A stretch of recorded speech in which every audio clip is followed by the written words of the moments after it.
అందరికీ నమస్కారం అండి. కార్తీక పురాణము 2వ అధ్యాయము. ఈ అధ్యాయంలో మనము కార్తీక సోమవార విశిష్టతను, కార్తీక సోమవార మహత్యమును తెలుసుకుంటాము. ఈ కార్తీక పురాణమును వశిష్ఠుడు జనకునితోటి చెప్పుచున్నాడు.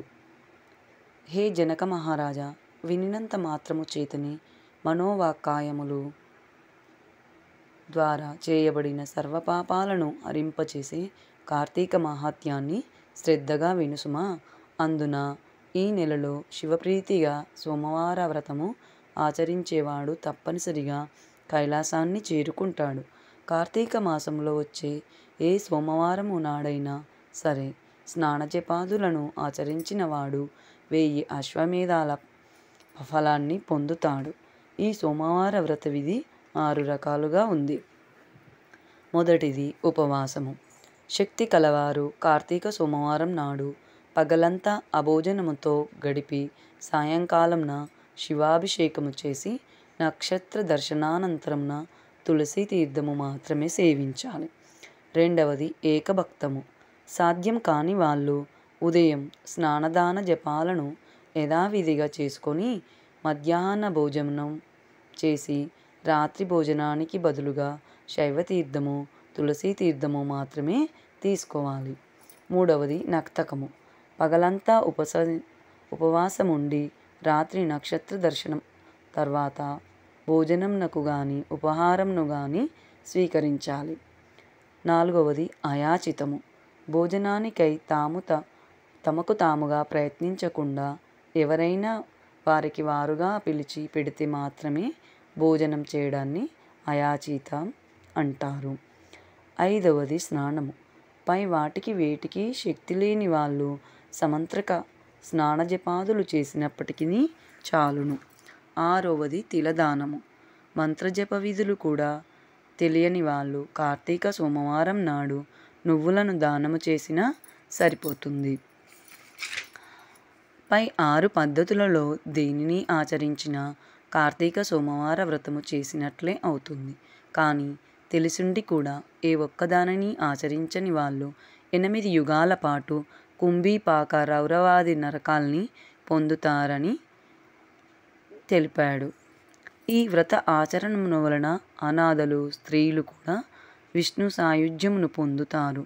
కార్తీక మాసంలో వచ్చే ప్రతి సోమవారం నాడు కూడా పగలు ఉపవసించి రాత్రి నక్షత్ర దర్శనానంతరము మాత్రమే భోజనము చేస్తూ ఆ రోజంతా భగవద్ధ్యానంలో గడిపే వాళ్ళు తప్పనిసరిగా శివ సాయుధ్యాన్ని పొందుతారు. సోమవార వ్రతాన్ని చేసేవాళ్ళు నమక చమక సహితంగా శివాభిషేకమును చేయుట ప్రధానమని తెలుసుకోవాలి. ఈ సోమవార వ్రత ఫలాన్ని వివరించే ఒక ఇతిహాసాన్ని చెబుతాను విను అని వశిష్ఠుడు జనకునితో చెబుతున్నాడు. నిష్ఠూరి కథ. వశిష్ఠుడు నిష్ఠూరి అనే ఒక బ్రాహ్మణ అమ్మాయి గురించి కథ చెప్తున్నాడు. ఎవరితోటి? జనక మహారాజుతోటి. ఏమని చెబుతున్నాడంటే, రాజా, పూర్వం ఒకానొక బ్రాహ్మణునికి నిష్ఠూరి అనే కూతురు ఉంది. పుష్టిగాను అందంగాను అత్యంత విలాసంగాను ఉండే ఈమెకు గుణాలు మాత్రం శిష్టమైనవి అబ్బలేదు. అంటే ఏంటి? ఆ అమ్మాయి చూడడానికి చాలా అందంగానూ ఉంటుందంట, అలాగే విలాసవంతంగానూ గడుపుతుందట. కానీ గుణాలు మాత్రం అందానికి తగ్గట్టుగా మంచి గుణాలు లేవట. అన్ని దుష్టగుణభూయిష్టమైన గయ్యాలిగాను కాముకురాలుగాను చరించే ఈ నిష్ఠూరిని ఆమె గుణాల రీత్యా కర్కశ అని కూడా పిలుస్తూ ఉండేవారు. బాధ్యత ప్రకారము తండ్రి ఆ కర్కశను సౌరాష్ట్ర బ్రాహ్మణుడైన మిత్రశర్మ అనే వానికిచ్చి తన చేతులను దులిపేసుకున్నాడు. అంటే ఏంటి? నిష్ఠూరి తను చాలా అందంగా ఉంటుంది, కానీ ఆ అందానికి తగ్గట్టుగా తన గుణము మాత్రం బాగుండేది కాదు. అలాగే ఈమెకును ఏమని పిలిచేరట? కర్కశ అని కూడా పిలుస్తూ ఉండేరట. ఎందుకు? తను చాలా కర్కశంగా ఉండేది. తన తండ్రి మాత్రం తన బాధ్యతను తీర్చుకోవాలనుకొని సౌరాష్ట్ర బ్రాహ్మణుడైన మిత్రశర్మ అనే అతనికిచ్చి పెళ్లి చేశాడట. ఆ మిత్రశర్మ చదువుకున్నవాడు, అందగాడు, సద్గుణవంతుడు, సదాచార పరుచుడు, అంతేకాక సహృదయుడు. అందువలన కర్కశ ఆడినది ఆటగా, పాడినది పాటగా కొనసాగొచ్చింది. పైగా ఆమె ప్రతిరోజు తన భర్తను తిడుతూ కొడుతూ ఉండేది.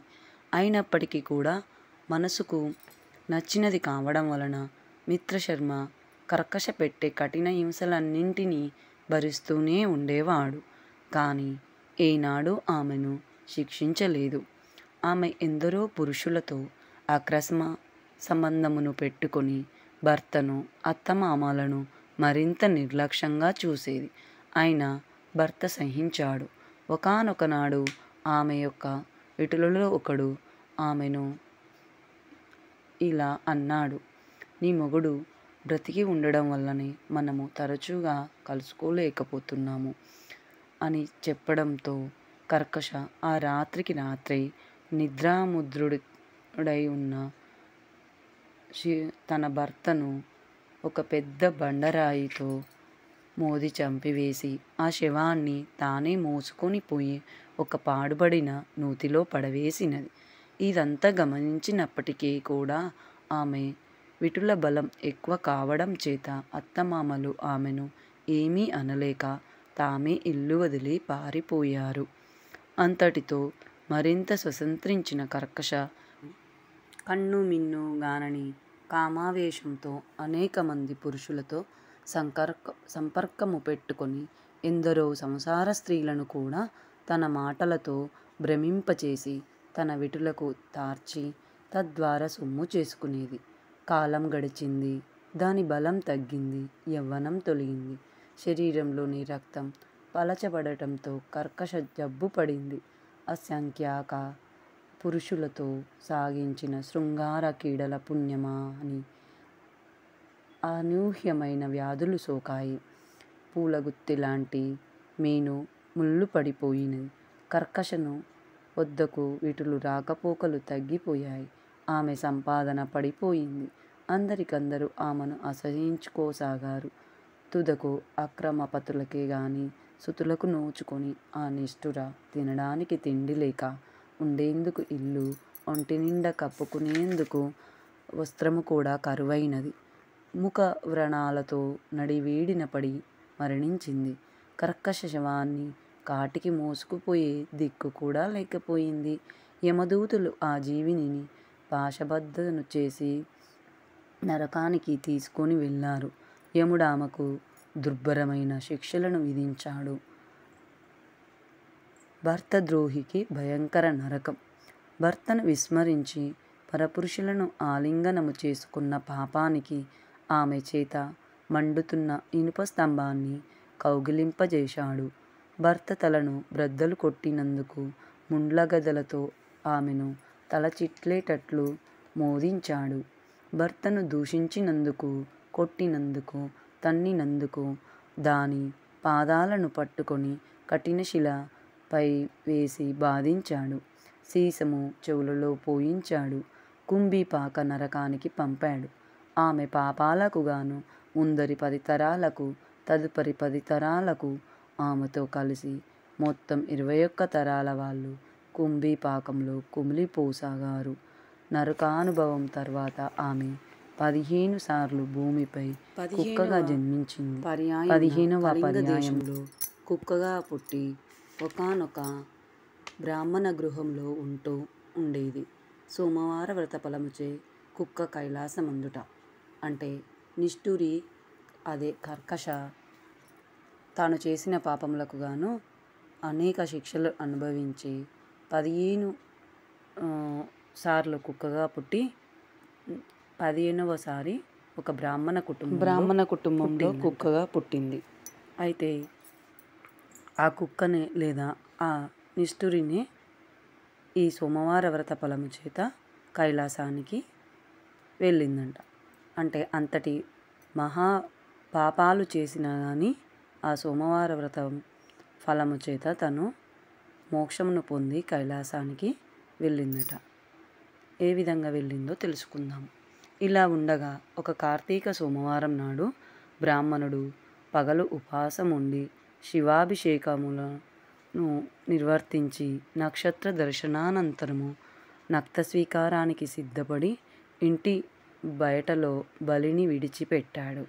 ఆ నాడంతా ఆహారము దొరకక పస్తు పడి ఉన్న కుక్క ప్రదోష దినాన ఆ బలి అన్నాన్ని భుజించినది. అంటే ఏంటి? ఆ బ్రాహ్మణుడు కార్తీక సోమవారం రోజు తను ఉపవాసం ఉండి శివునికి అభిషేకము చేసి తర్వాత నక్షత్రాన్ని దర్శించి నక్త స్వీకారాన్ని తీసుకున్నాడు.